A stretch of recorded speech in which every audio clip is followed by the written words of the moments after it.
Ô Edu, legal, um abraço para Outro você, um abraço aos amigos da Bandeirantes. Bom, o jogo tem que ser contado antes da sua história, né? Antes e depois da expulsão. Tudo bem. Eu acho que esse é um fato que atenua um pouco a derrota do Guarani. Atenua no que tange a você tentar explicar a derrota, né? É isso.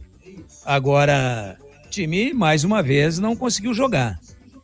Fazia um jogo de um certo equilíbrio, o Novo Horizontino mais tempo com a bola, mas bem equilibrado, o Guarani tentando alguma alternativa ofensiva, o Novo Horizontino com dificuldade de penetração, e aí o Luca fez aquela bobagem, a bola estava lá com o Kaique França, lá na pequena área do Guarani, né, para ser reposta, e o Luca começou a discutir aí, né, de bobeira, mas de bobeira com o Dantas, e aí adiantou a passada e pisou assintosamente.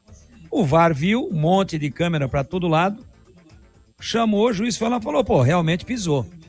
E aí, quando perde o Luca, claro que deu aquela desorganizada, o time se desconcentrou um pouco, 30 minutos foi isso, a 33 tomou o gol do Robson, uma cabeçada muito forte na cara ali do Kaique França, que nada pôde fazer numa jogada pelo lado direito com erro coletivo de marcação do Guarani. E eu reputo aí um erro triplo, do Emerson, do Jonathan Costa e do Donatão. É porque o Emerson chega e não intercepta o cruzamento. O Jonathan Costa também sai para cobrir e não chega. Esse é um problema, porque quando sai tem que sair e definir, então vai tomar o gol. E aí sai o cruzamento e o Donato perde o tempo da bola, o Robson pimba. 1-0, quer dizer, 3 minutos depois da expulsão. E aí o treinador, quando o jogo antes do jogo ser reiniciado, pós-expulsão, o Matheus Costa tira o Diego Torres, tendo o William Farias e Natan Melo, 2 primeiros volantes. Jogadores que praticamente não passaram do meio-campo. E por que ele tirou o Diego Torres? Para colocar o Maranhão, que está pesadão, para mim, fora de forma. Sem mobilidade. Ora, se você tem 2 volantes que não armam, que não são volantes construtores, por que é que você vai tirar o único cara que não estava bem no jogo, mas é a única alternativa para fazer a bola chegar à frente?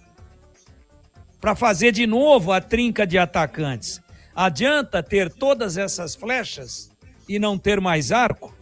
Mas a gente cantou essa pedra no momento em que ele fez a alteração. Ó, pode até dar certo, mas eu não faria. A partir daí, para resumir, foi o jogo de um time só.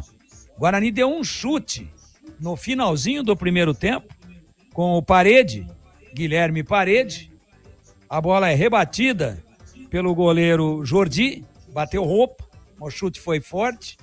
E aí o Maranhão provando que não está no melhor da sua forma, cara a cara, não tinha muito ângulo, mas chutou em cima do goleiro. Poderia o Guarani ter empatado. Foi a única jogada do Guarani durante a partida toda. Estou dizendo o lance mais agudo ofensivamente. Um chute de fora da área. Ora, é muito pouco. Então o Novo Horizontino teve bola na trave. Teve milagre do Kaique França. Teve 2 gols absolutamente feitos que foram perdidos. Um deles do Robson, era ele e a rede, nem goleiro tinha mais. E ele bateu por cima. Então, cá entre nós, sem exagerar em nada, não deu encaixe até agora o time do Guarani, perdeu um jogo perigoso, foi sim prejudicado não pela arbitragem, mas pela atitude impensada do Luca, pela expulsão, mas, convenhamos, jogou muito pouco de novo. É muito pouco. E eu tenho que dizer aqui, sem exagerar, e o torcedor bugrino que viu o jogo vai concordar comigo, que olha, 2-0, o Novo Horizontino foi buscar o segundo lá, 25 do segundo tempo, com o Juninho. 2-0 ficou de muito bom tamanho para o Guarani. A tragédia poderia ter sido muito pior. Edu Pinheiro.